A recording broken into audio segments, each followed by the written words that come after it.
The Truth and the Circle Around It by K.G. Scott continued on page 264. 11:45, July 11, 1992, Red Deer, Alberta, Canada.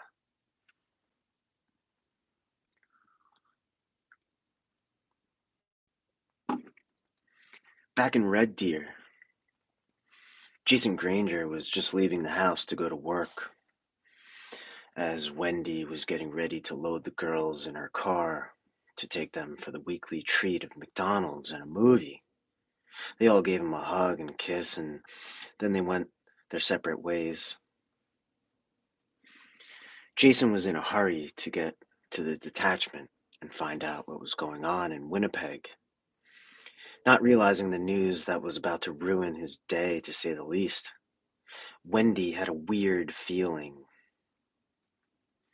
For as much as she thought about it, she couldn't put a finger on the cause. One minute she would be thinking about Kelly and what was so important that he had to get in the car before they left without him. She really wondered where he would have to go in such a hurry. Then she would think about Carla and her surprise trip, how it was so exciting. But yet, how somehow she couldn't get excited about it. There was just something powerful gnawing at her. She really cares for her friends. On the other side of town, Carla's mom and dad were sitting with friends in the living room of their house. As parents do, they had become overprotective of Carla since the incident on the highway. So wondering and worrying about her seemed like it should always be for no reason. And maybe in a funny way that itself had become the complacent way to be. Maybe that's why this feeling they couldn't shake sort of got put far in the back of their minds. What would they do without her? In Edmonton, the phone in Kevin's apartment rang for about the third time that afternoon. Tracy wanted to let him know she had decided to go up to Whitecourt the day before to visit a friend who had moved there a month ago. It was last minute, and since she had an overnight bag in the car, she left right from work. She had been thinking of him, which she took to mean he had been thinking of her, so she wanted to hear his voice.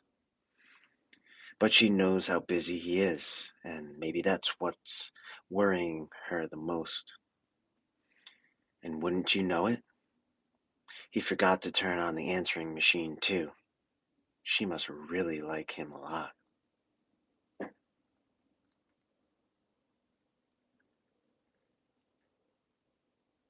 Chapter 16. The circle has shrunk. 11:05, July 11, 1992, FBI, Field Office, Seattle, Washington, USA. F.K. Clark is taking no chances, and he doesn't care how many rules he breaks or rights he violates. He's going to get the information he needs out of these people if he has to sink to their level. He's old school, and times are changing, as they always do. But Clark doesn't see any benefit to many of the new tactics his subordinates use when dealing with this. The person who is close to Alvarez sits alone in the main interrogation room at the Seattle field office. He's still shackled and cuffed, the heavy links of a 3-foot-long chain connecting him to the large metal table, which is bolted to the floor of the gray, cold, unforgiving surroundings. Do you really think I believe you? He laughs as he stares directly into the mirror to his left. There is no answer but the dead echo of the walls. I've got all day to let you sweat, Clark says to himself from the other side of the two-way mirror as he takes a sip of coffee.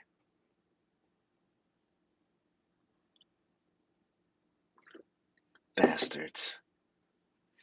The person who is close to Alvarez says through a sarcastic sigh as he stares across the large table at the pack of cigarettes, lighter, and a bottle of spring water, none of which he can reach. Hours later, Clark would begin his rounds of questions, assisted periodically by a phone book and a nightstick. Eventually, FK would get the information he needed, but by the time he passed it on to his counterparts in Winnipeg, you'll be reading the second book.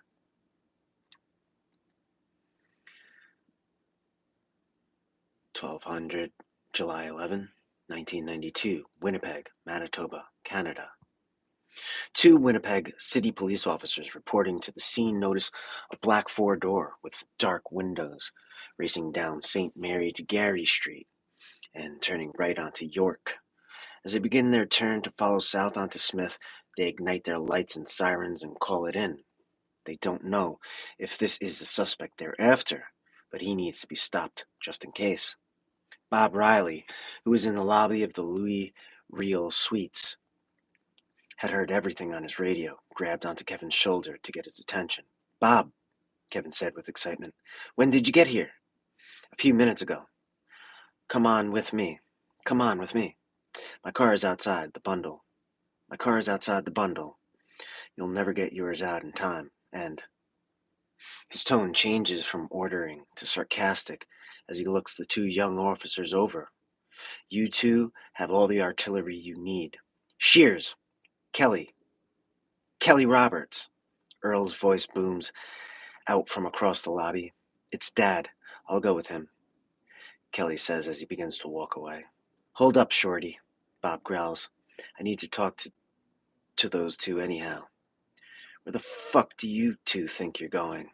Earl barks. "Hello, Bob." Earl. They shake hands. "Joe." Bob shakes his hand as well. "I was just telling these two whippersnappers that they should come with me. My car is out nearer to the street than Kevin's." "Good idea," Earl says. "You've met my kid?" "Yeah," Bob chuckles as he shakes Kelly's hand. "He's changed a little from the pictures I have." After a quick conversation with one of the Winnipeg policemen, Bob, Kevin, and Kelly run out to the car and head off to join the pursuit of Alvarez and his entourage. "He's turning around on Antonio," Henderson calls back as he peeks into the mirrors while negotiating the turn. "Yes, Broadway," Antonio says into the car phone as he nods yes to Henderson. "Here they come." Antonio's soldier, waiting at the intersection of Smith and Broadway, tells his three co-conspirators as they see Alvarez's car turn onto Smith and accelerate. No cops either way on Broadway yet. One of the others says into his car phone as he nods yes to his observant friend. "He's catching up, Henderson," Brock says as he looks back. "Good," Alvarez chirps. "Let him get up to 20 feet away, and then take the sidewalk to the right." "The sidewalk?" Delfino says with a devilish chuckle. "Yes. Then, when I hit the brakes, you two experts will shoot at them," Henderson added sarcastically. "Good idea," Alvarez happily said. "But just get them to duck down if you can." A couple of seconds later, Henderson threw the car into a hard right between two cars with a couple parking spaces between them. As he braked down to about 5 miles an hour and began to negotiate the wide sidewalk, Delfino and Brock opened their windows and sat up on the doors.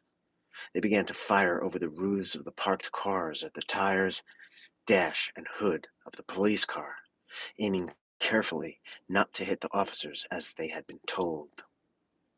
Down at the intersection of Smith and Broadway, which was now only half a block away, two of the four cars occupied by Antonio's soldiers pulled out of the parking spots they occupied to the left of the intersection and pulled in front of the traffic sitting at the lights waiting to cross Broadway.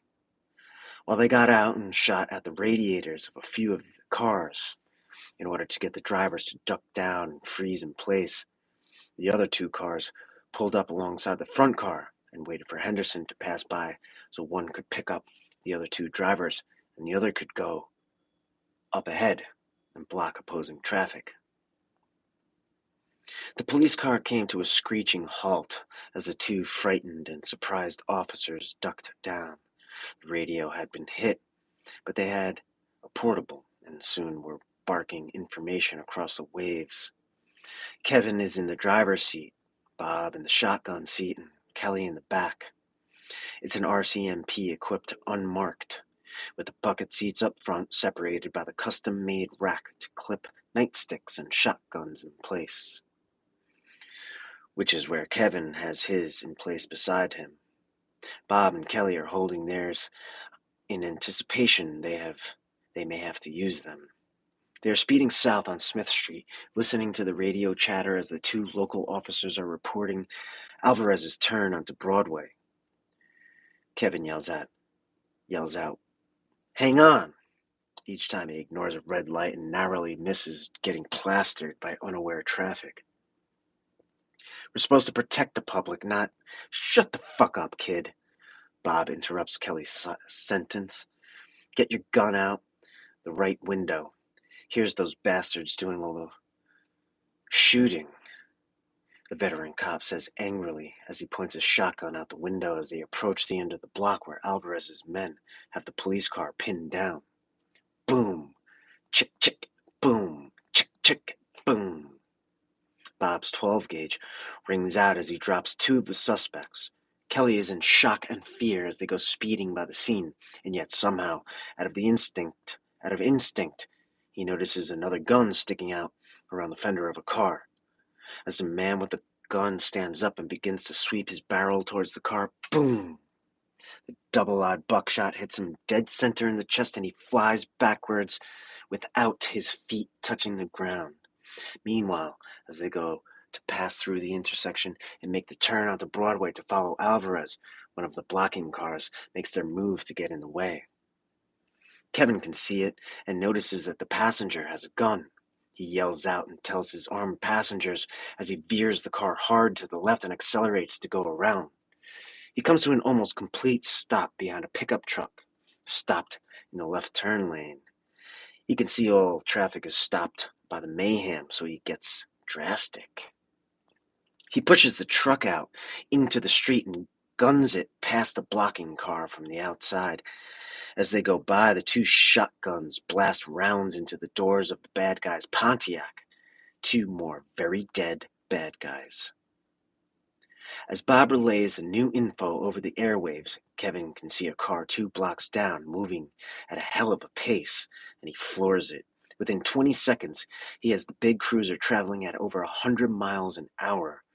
Winnipeg City police cars are beginning to get into place ahead and block intersections to keep innocent victims of car crashes from piling up. They can't always get there in time, and 6 times in the next 3 minutes, cars will swerve and brake as Henderson and Kevin zig and zag their little cat and mouse contest down the busy Broadway. It's a car chase that would make any movie director proud. The cars are only yards apart as they swing and sway in and out of traffic. Bob has switched over to his .38 service revolver as he props his head and right arm out the passenger's side window. Kelly is holding on tight out the rear driver's side window with a shotgun, trying to get a shot at the tires. Meanwhile, Brock and Delfino are shooting out the now missing rear window of the getaway car. Alvarez is shooting at the police cars in front that are trying to block. All of this while they roar down the street at 50 and 60 miles an hour. Alvarez is successful and hits a policeman in the left shoulder from behind, then takes out the rear passenger's side tire on the other car in front of them. Henderson rams into the side of each as he pushes and speeds his way by. As the two police cars slide out of control, the driver, who has been shot, swerves and brakes and slides to his right doors forward into the skid. With his good right arm, he holds his service revolver up and aims out the passenger window. Then, as the bad guys zip past, he unloads his 6 rounds, and 4 of them hit Delfino in the arms and chest, not killing him, but he drops his Mach 10, and it bounces off the trunk and onto the street as he is propelled forward to slam into the front seat and knock heads with Antonio. At almost the same time, Kevin blasts around the crashing patrol cars and speeds up alongside the driver's side of the bruised and beaten 4-door. Bob hits the pistol Brock is holding and knocks it out of his hands. Kevin lines his bumper up with the rear fender of the big car to try the pit maneuver. That's where you cause the suspect vehicle to lose control by turning into it while your front end is up against their back fender just behind the rear tire. Then at the same time you accelerate hard and you actually begin to push the suspect vehicle sideways out of control. Then you turn around and go get them. However, even in the confusion, Henderson sees it coming and takes a hard turn to the left and slides around the corner and onto Valor Road. Kevin whips around hard to make the same turn with poor Kelly hanging out the back window. The only thing holding him in is his legs forced thighs up against the inside of the door. His body is hanging from the belt to the brain, and he's screaming like the tires as his shotgun actually grinds against the pavement as the car tilts around the corner. Bob reaches over as soon as they've made the turn and pulls him in by the belt. "Holy fuck, you insane cocksucker!" Kelly barks at Kevin. "You might want to stay inside from now on," Bob says as he looks back. Having this little bastard behind the wheel is like letting the wife drive on Christmas Eve. "Rotten, holy, dirty fuck! Thank God I'm on your side, Shears," Kelly roars as he lays down onto the back seat and inspects the end of the barrel of the shotgun. Kevin says nothing. He's too focused on driving. "How's the temperature gauge, kiddage?" Bob asks as he looks over at Kevin. "Good," is the only answer he would get. "I don't think our car's been hit yet," Kelly says as he peeks up over the seat. "Nope," Kevin says. "Riddle Road is the next one. Turn left," Alvarez tells Henderson. He turns around to check how Delfino is doing. He looks at Brock. "Keep shooting." "Yeah, okay." "They knock both guns out of our hands," Brock answers as he picks up an assault rifle from the floor. "The vest did the trick, boss." Delfino looks up at Alvarez. "You've been shot in the arms, cousin," Antonio tells him. "Can you move your fingers?" "Yes," Delfino says as he looks at his hands grabbing at the air out in front of his face. "Your brother is one fuck of a good shot, Antonio. He could have killed me, but he just hit the Beretta instead," Brock said as he checked the chamber of the weapon. "Don't get your hopes up too far, lads," Henderson says as he looks back into the rear view mirror just before taking the turn. "I think he's on their side now." "So do I," Alvarez says as he aims his gun out the rear window and begins to fire. One bullet hit the mirror on the driver's side of the cruiser. Another went through the windshield, just above the dash, and barely missed Kelly's head. A third, thwap, knocked the wind out of Kevin as it hit a chest plate on his bulletproof vest. "Hold the throttle, kid."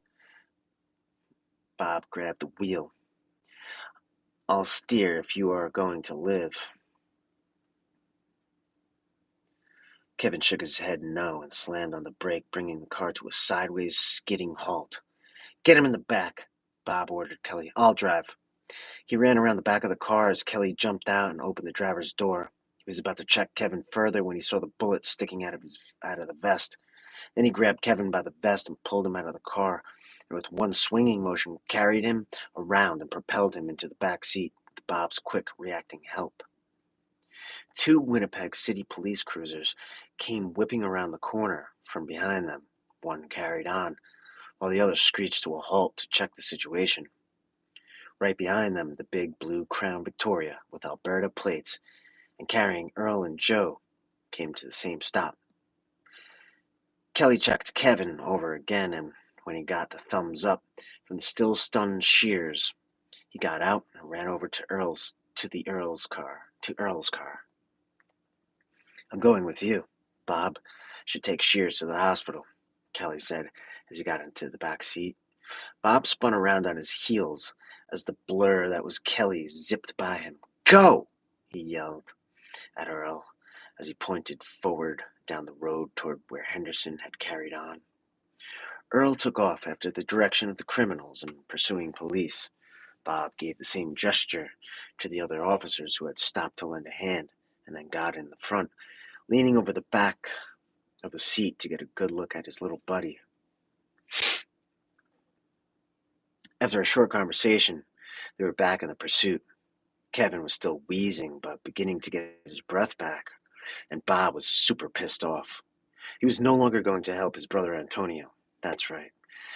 He's the brother Henderson and Antonio Alvarez had spoke of. He had never really done anything to help Alvarez commit any wrong act. He had just let him get away a lot more than he should have. In fact, now he was crying inside, thinking about all the death and pain he had seen. Now he realized he should have never believed a word of Antonio's lines about committing crime to prevent crime, how his job at Interpol was to be deep undercover to get to the head of the snake. His brother was the head of the snake.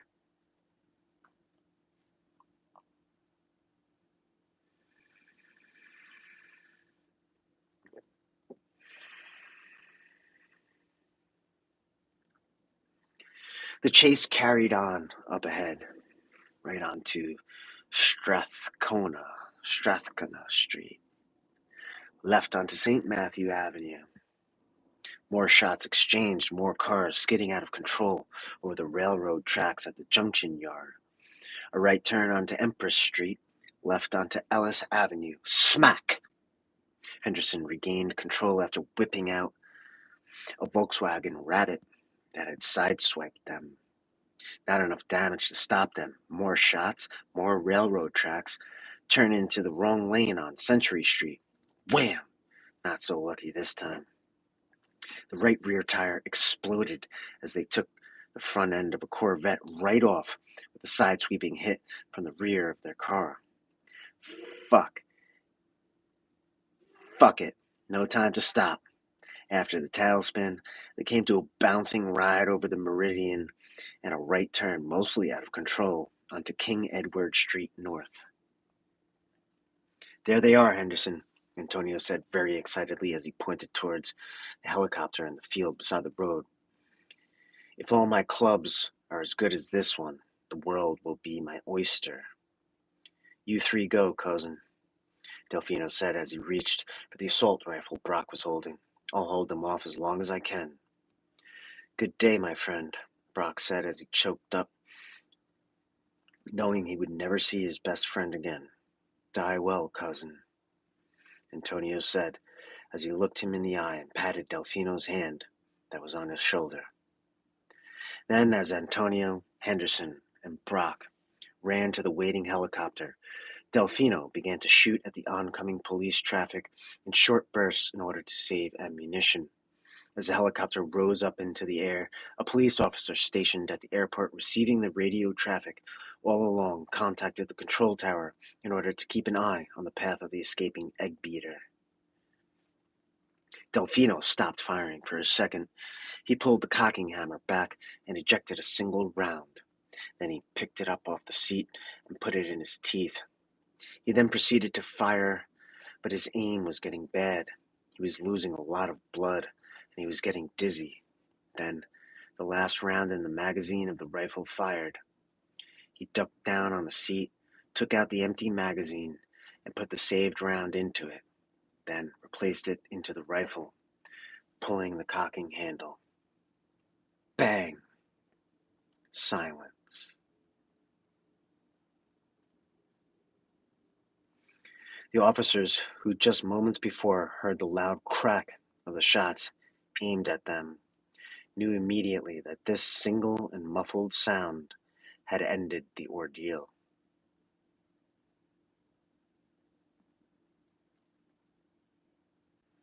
Willie, as you know, had been left in charge of the women who had been kidnapped in the attempt to keep certain policemen off Alvarez's back. And as you also know, the plan has backfired. The location is an old farm supply complex on Summit Road,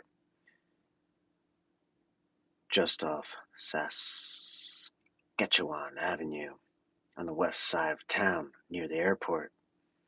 As Willie talks to Antonio on the phone. The two men know they may have to come up with something new in a big hurry.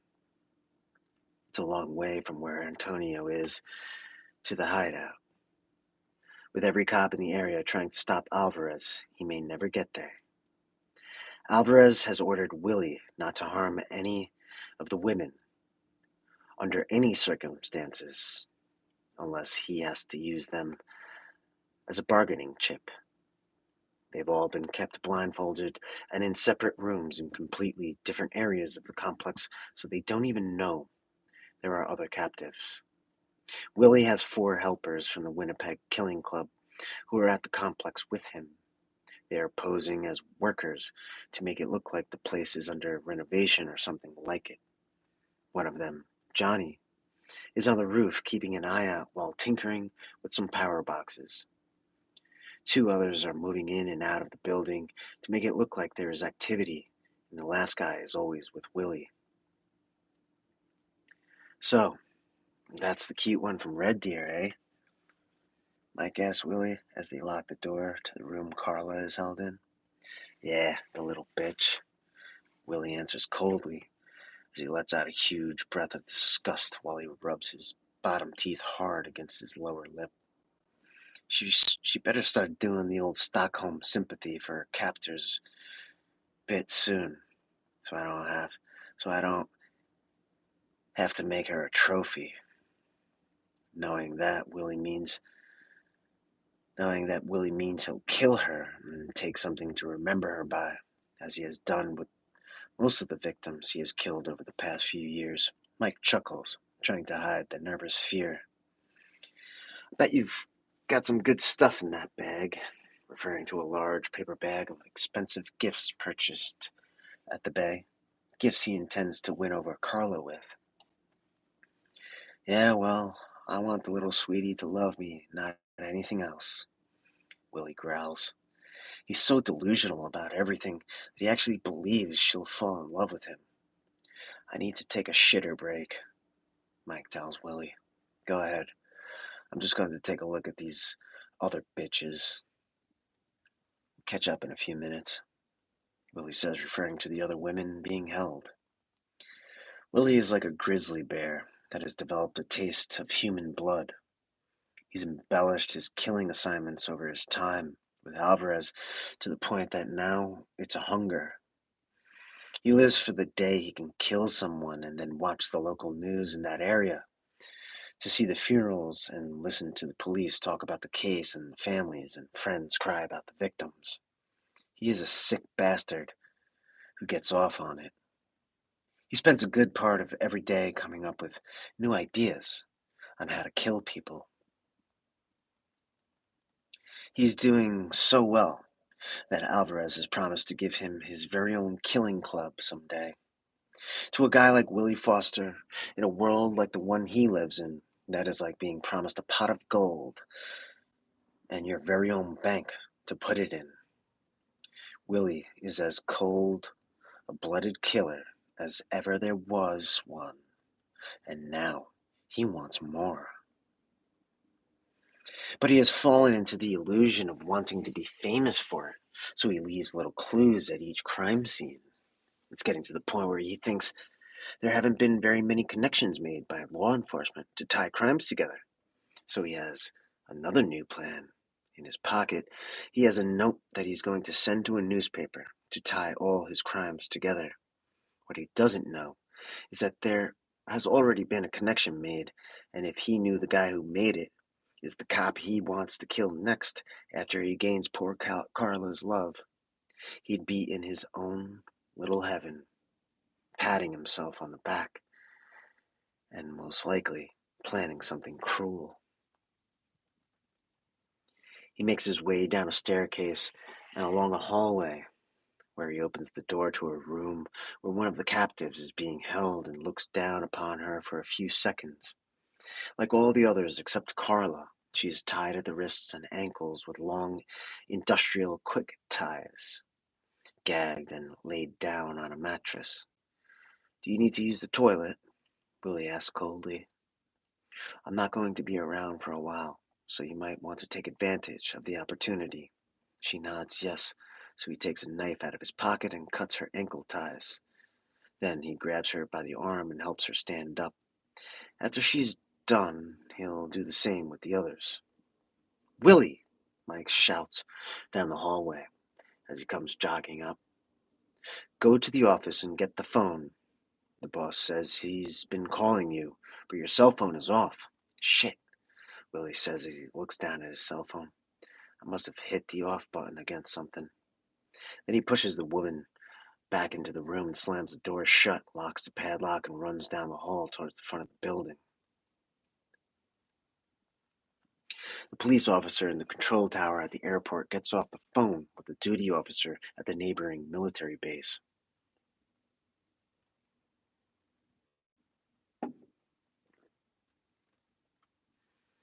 A chopper has been scrambled to follow the getaway bird. The RCMP helicopter is an hour north of the city, but was called back at the beginning of the chase. It's about half an hour out and on the way. The emergency response teams of both the RCMP and Winnipeg City Police have been on alert for the conference and have been in motion since the chase began. The RCMP team has been ordered to stay at the hotel where the conference is, in case this is all just a decoy plot, while the city team is on the west side stationed at the Winnipeg Arena. They've been following the chase by radio. Meanwhile, Bob and Kevin are still sitting at the same intersection. Kevin is up and walking around, so Bob tells him to get into the passenger side and grab the map out of the flap in the passenger side door. Kevin's senses are back as well, and he folds it down to cover the west end of the city. Too fucking close, Kevin says deliberately as he looks down at the bullet sticking out of his vest on the left pectoral side. Then he lets out a big sigh as he takes out his revolver and puts it under his left thigh and buckles up. Reports begin to come over the radio giving a grid pattern for ground vehicles to head after the chopper as long as possible. I'll follow you guys, Bob yells out to the city police officer sitting in the cruiser beside him. Okay, the driver yells back. As long as I don't have to pass you. Bob smiles as he holds one foot on the brake and revs the engine in short bursts to make the front end of the car bounce, almost bringing the tires off the ground. If it were not for the fact that the back ones were beginning to chirp. They're heading due west. Let's take Portage, the city cop yells out. Bob nods yes, and the two cars ignite their lights and sirens, along with their roaring powertrains, and speed off to begin playing catch-up.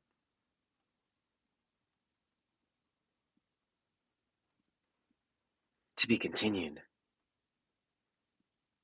Chapter 17, up next.